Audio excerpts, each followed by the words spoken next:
I want to tag this text for a few minutes and talk about a purposed pursuit.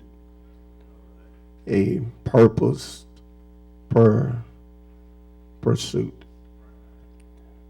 Paul, thank you, it says here, as he writes what is known as one of his prison epistles,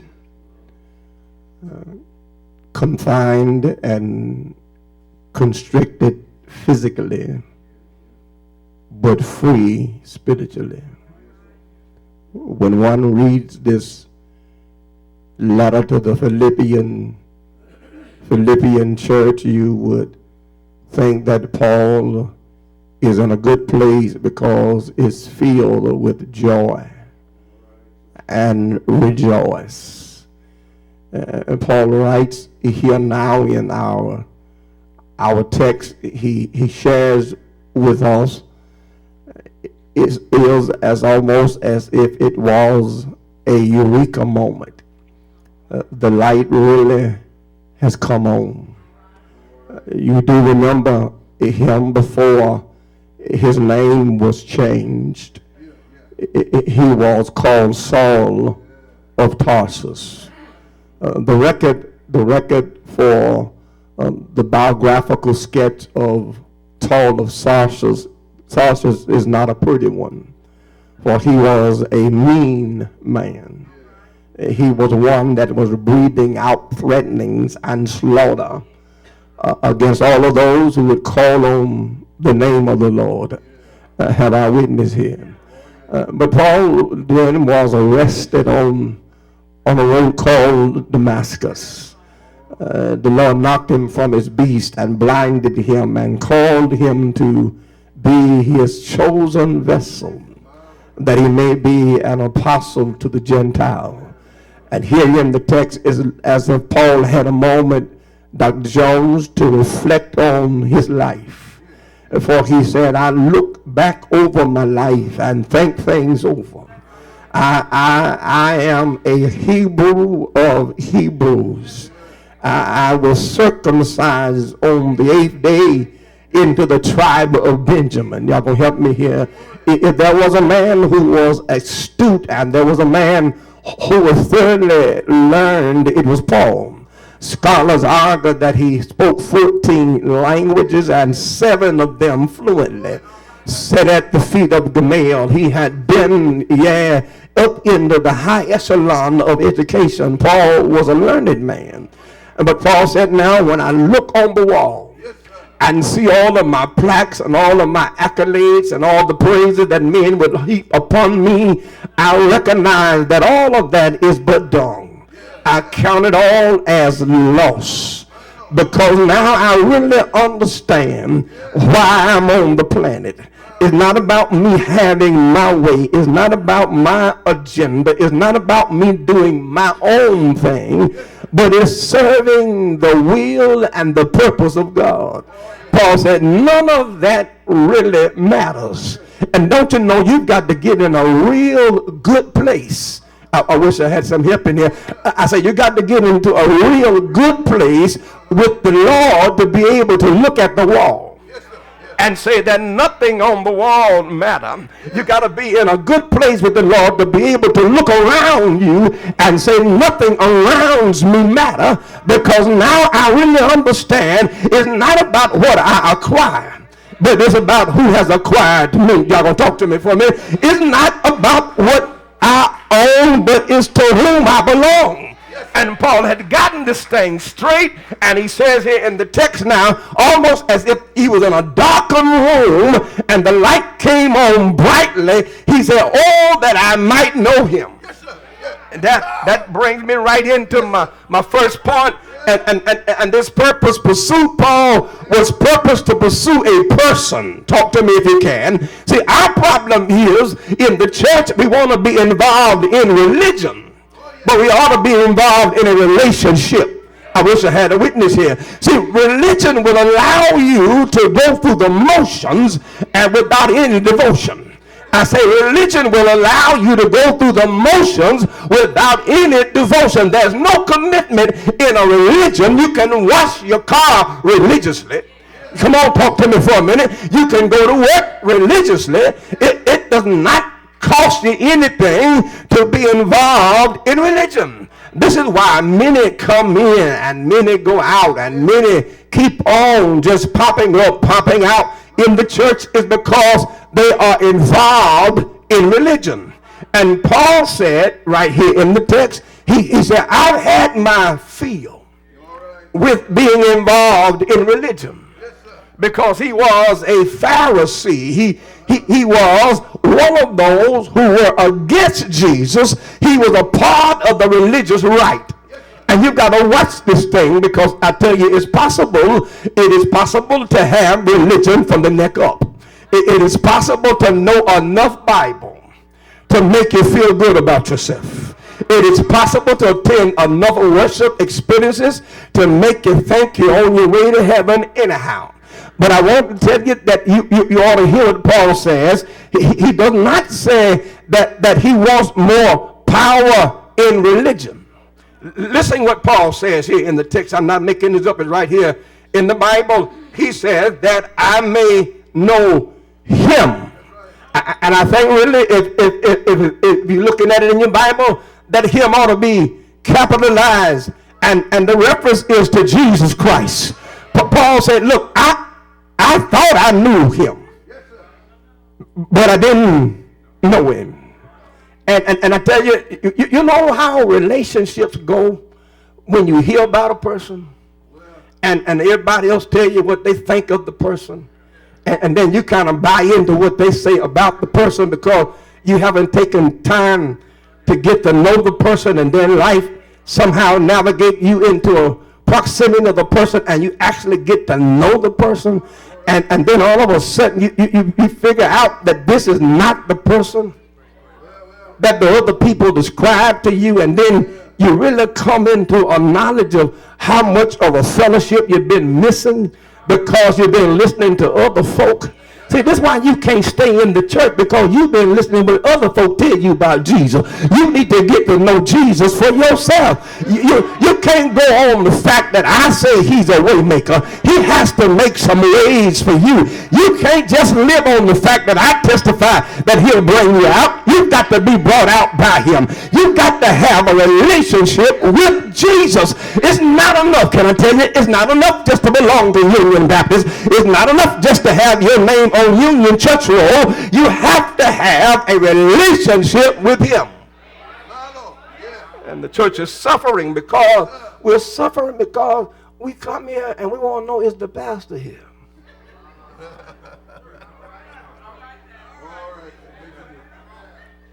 We come here and we want to know who's on the instruments, and we come here and we want to know who's attending.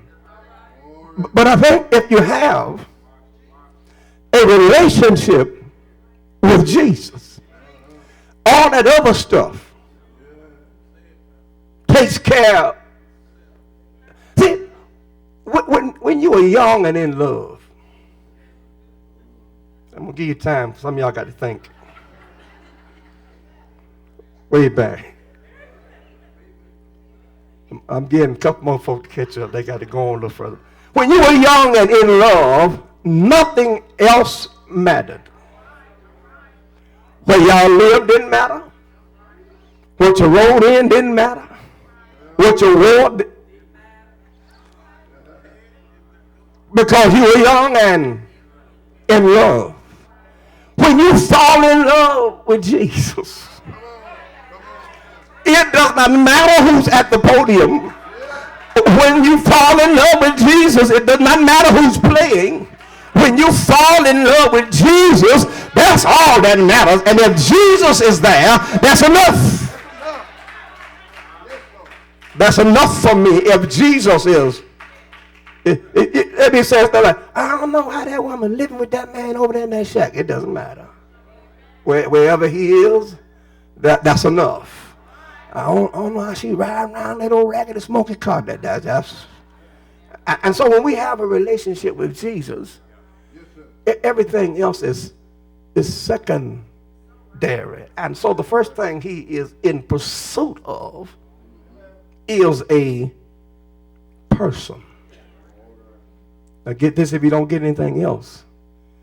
See, folk join the church, Pastor Smith, and then they start staking out their claim, trying to figure out what position can they get in the church. And some are so bold, they'll ask, how you become a preacher, how you become a deacon, how you get to be this, how you get to be that. And I think that we missed it because we passed by the cross. Because if you stop at the cross, and if that's where you first saw the light, you're not seeking for power, prominence, and position. You trying to get to know Jesus. Paul said, look, I've been some places in my life. I've done some stuff in my life, but I have never had anybody handle me like this man Jesus handled me. Have you been handled by Jesus? Jesus, he can make a leper change his spots. Jesus can turn your life literally around, and this would happen to Paul. And so Paul said, first of all, I'm in pursuit of just getting to know him. I want to know him. I got to go. I want to know him because he saw the best in me. You ought to get happy right there. I want to know him because he looked beyond my faults and saw my every. I want to know him. See, listen to me, my dears. If you know him, then you'll recognize that you're not in this by yourself. For he said, lo, I'm with you always. I will never leave you. Clouds may get dark and hang low, but it's all right as long as I know with Jesus it's going to be okay. Because I tell you, behind that dark cloud, the sun will shine. This too shall pass. But you got to know for yourself. You're not in it by yourself. And so Paul said, first thing I want to do is I want y'all to recognize that I'm chasing a person. You know how it is when you want to go to your concert of your favorite artist and you're sitting in the nosebleed section, but you say, I seen James Brown in person. I saw Tina Turner in person. You want to claim that there was some kind of connection all that distance. Matter of fact, they didn't even know you were there. They didn't even see you because from the stage it was black up there. But you were up there and you said, man, I haven't seen James Brown. He didn't James Brown. I've seen James Brown. Well, let's get some details. Where did you see James Brown at? I saw him in Philadelphia and in the arena. What was your seat selection? I was in Z12.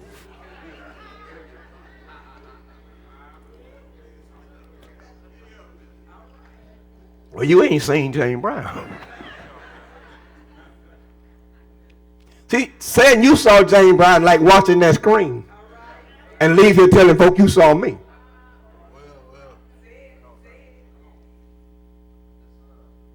We must develop a relationship with Jesus. Let's not get bogged down on point one. I got to hurry to two, but I want to tell you, knowing him, Paul said, goes beyond knowing what he does. I think I said something then. Paul argues knowing Jesus goes beyond knowing what Jesus does for us. See, if I would ask some of you what you know about Jesus, you'd say he's bread in a starving land, which he is. You'd say he's water in the dry places, which he is. You'd say he's a doctor in a sick room, which he is. But that's all you know. And that's stuff that he does. That's not who he is. See, how much knowledge do you really have about who Jesus is? See, people that we know, that we have an authentic relationship with, we will argue with you they didn't do certain stuff. Because he'll say stuff like, I know he didn't do that because I know he don't do that.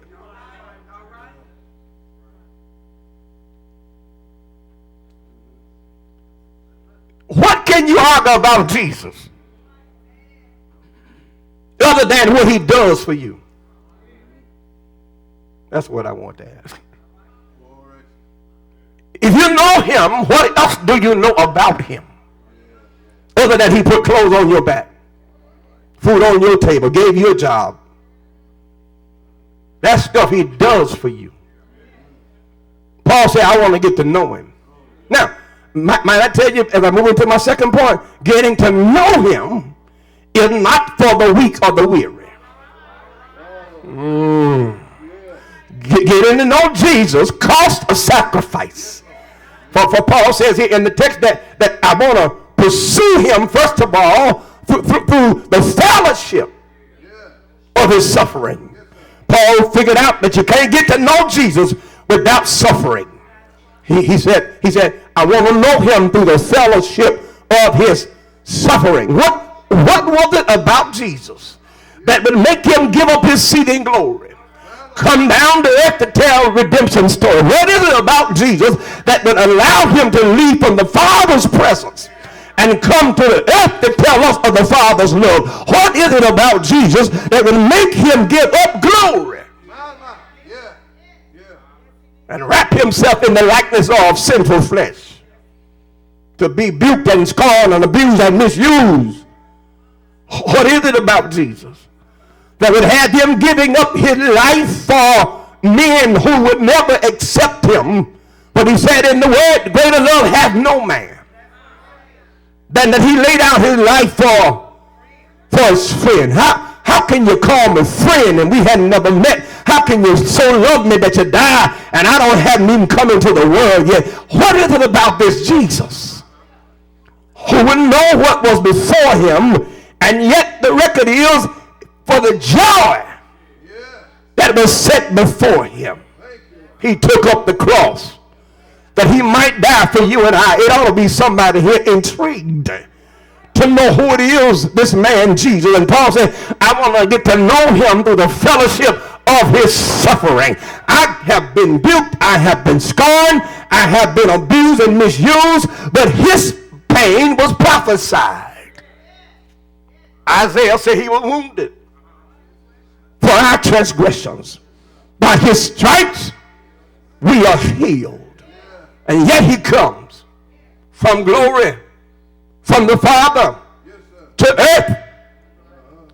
John said it was like this. He came unto his own, and his own received him not. But the good news is, as many as received him, gave he them power to become the sons of God. Now, can I tell you, if you're going to be a child of God, it's going to be some gloomy days.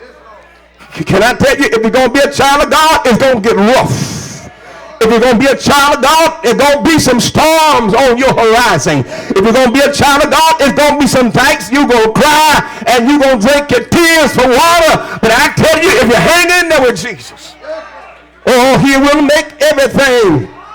Won't he do it? He'll make it all right. And so Paul said, I want to know him in the fellowship of his suffering. What you saying there? I'm saying sometime while you're going through, stop complaining. Sometime when it's going against you, praise him. Sometime when the load is heavy, shout hallelujah. Because I found out something, that when the burden is the greatest, God is the nearest. I better say that one more again. I say, when the burden is the greatest, God is the nearest. Because he can't help me bear my burden in the heat of the day at a distance. He can't help me make it through the storm while he's sitting in the shade. Somebody came to the revelation after they went through the storm. They looked back and looked at it, and they say, he was there all the time. Isn't that good news? To know he was there all. Mama left, but you were there. Daddy couldn't be found, but you were there. My so-called friends walked off and left me, but you were there all the time. And Paul said when you're going through, when you hook up with Jesus and join up with him and get to know him and let folk know that you're not ashamed of him, then stuff start happening in your life. But he said, I want to know him through the fellowship of his suffering. And I tell you, Paul got to know him through the fellowship of his suffering, because he was whipped for Jesus. He was snake bitten for Jesus.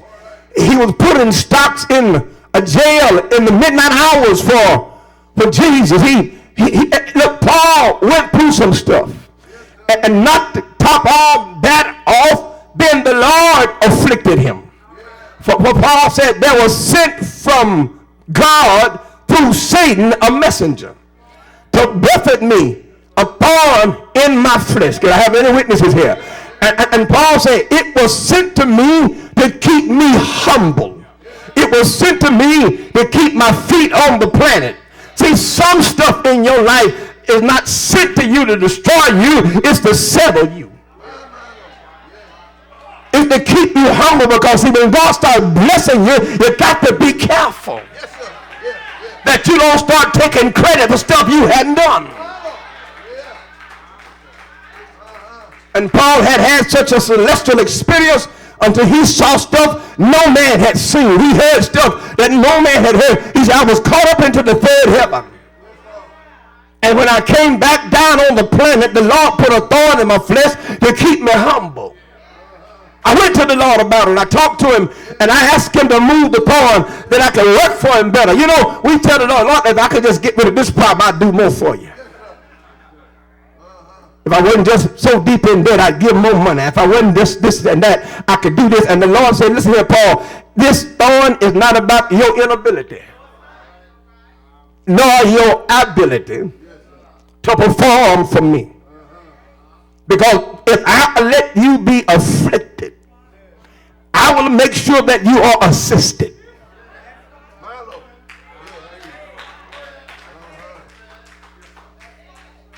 Can I say it one more time, Stokes?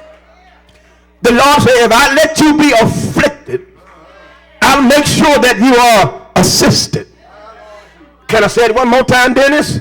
The Lord said, if I let you be afflicted, I'll make sure that you are assisted. Paul was afflicted with a thorn. The Lord said, my grace is sufficient for what you're going through right now. Instead of sometimes asking the Lord to move the storm, to move the mountain, to destroy the enemy, you ought to ask him for a little more grace. I tell you, grace will work. It'll do when nothing else do. And Paul said, when I got the picture, I'm out. He said, when I got the picture, what it was all about, he said, I said, then most gladly, therefore, will I glory in my infirmities. Y'all ain't listening to me. There's no way you can glory in infirmity without a relationship with a person. The mother glories in loss of sleep because of her relationship with the baby. The man glories in abuse on a job to keep a roof on his family head because of a relationship. We glory when we know we're going through according to the will of God, because we know God is with us and he's going to sustain us through what we're going through. Paul said, therefore, most gladly, 2 Corinthians, chapter 12, starting by verse number 8 down through the remaining verses, he said, I'll go through some stuff. He said, I'll go through some stuff. He said, I'll go through some stuff. Because when I'm weak, that's when the Lord's strength is perfected in me. Do I have some weak folk in the house? I said, do I have some weak folk in the house? There's no way you're supposed to be here this morning. No, not what you've been through, what you face, what's happening in your life right now would have took the average person out. Would have made 100 saints wave the white flag of surrender and lead the smoky battle feel. But out of all the things that you've been through, you're still here. But not only are you still here, you're testifying that you still got the joy. Out of all the things that you've been through, you still are witness that God is able. And so Paul said that I want to know him in yes, Lord, the fellowship of his suffering. But not only do I want to know him through the fellowship of his suffering, but I need to know how he pulled it off. I need to know how a man could down a cross. I need to know how he could say, no man takes my life, but I lay it down. Oh yeah, if I lay it down, I'll take it up again. Paul said, I need to know how he pulled it off, how he let them lay him down on that rugged cross on Calvary. I've been intrigued since I met him. I want to know him. Thirdly, he said, I need to know him in the power of the resurrection. Do I have a witness here now? Paul said that I do believe that my journey will have a good conclusion, because I believe that the God who started a work in me is going to bring to completion that which he started. He says, so I need to know him in the fellowship of his power, of the resurrection. Rather, I want to know how he pulled it off. I'm going to my seat and I'm telling you, Paul said, when I look at Calvary, I see man at his worst, but I see God at his best. When I look at Calvary, I see sin running rampant, but I also see grace, because wherever sin is, grace abound the more. Have I got a witness in him now? Paul said, yeah, Lord, I want to know him in the power of the resurrection. I got to get to know how he got up, because they did take him down off of that cross. They laid him in a borrowed tomb. Good morning, y'all. But I want to tell you that Paul said, I'm standing and I'm shaking my head, because I don't understand how a dead man can go in the grave and then right early Sunday morning he rose with all power and the Lord all right. And Paul said, I want to know him, yes Lord, in the power of the resurrection. Paul said, I'm convinced now that this life is not the only life I'm going to live. He said, I'm convinced now that when it's over down here, that the Lord, he has waiting on me a crown of righteousness. Good morning. Didn't mean to stay it low, but I heard him telling Brother Timothy, he said, Timothy, I fought a good fight, and I've kept the faith. His faith laid up for me a crown of righteousness. Do you hear me? But Paul said, it's not just for me, but for all who would, yes Lord, get to know him. And I'm going to my seat now, and I tell you, you ought to know him for yourself. Do you hear me? You ought to get to know Jesus. What you know about him, Hawkeye? He's a friend that's sticking closer than any brother. There's not a one like the Lord Jesus. He loves me. He lifts me. He leads me. Anybody know him? Ain't he all right? Ain't he all right? If you know him, now, don't play with me here. But if you can deal with it, there can't nobody do you like the Lord. Only come see about you. He's got the power to turn midnight tears into joy. I need two folk in the house who can testify that out of all the things you've been through, you're still here because God is still in control. If he's helping you right now, let me hear you say, yeah! Shout it, yeah! Yeah! Ain't he all right? Ain't he all right? He's all right! Yeah!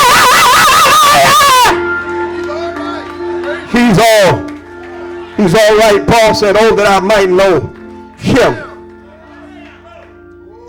in the fellowship of his suffering and in the power of his resurrection. I want to know him. I want to get to know him for who he is. And that's our purpose pursuit. That's our challenge, to get to know more about Jesus. Not just about what he does for us, but for who he really is. He's Lord. He's Lord. He's Lord. He's risen from the dead. He's Lord. Every knee shall bow at his name. Every tongue shall confess that he's Lord. He's Lord of our lives. We got to get to know him for who he really is. I extend an invitation now to Christian.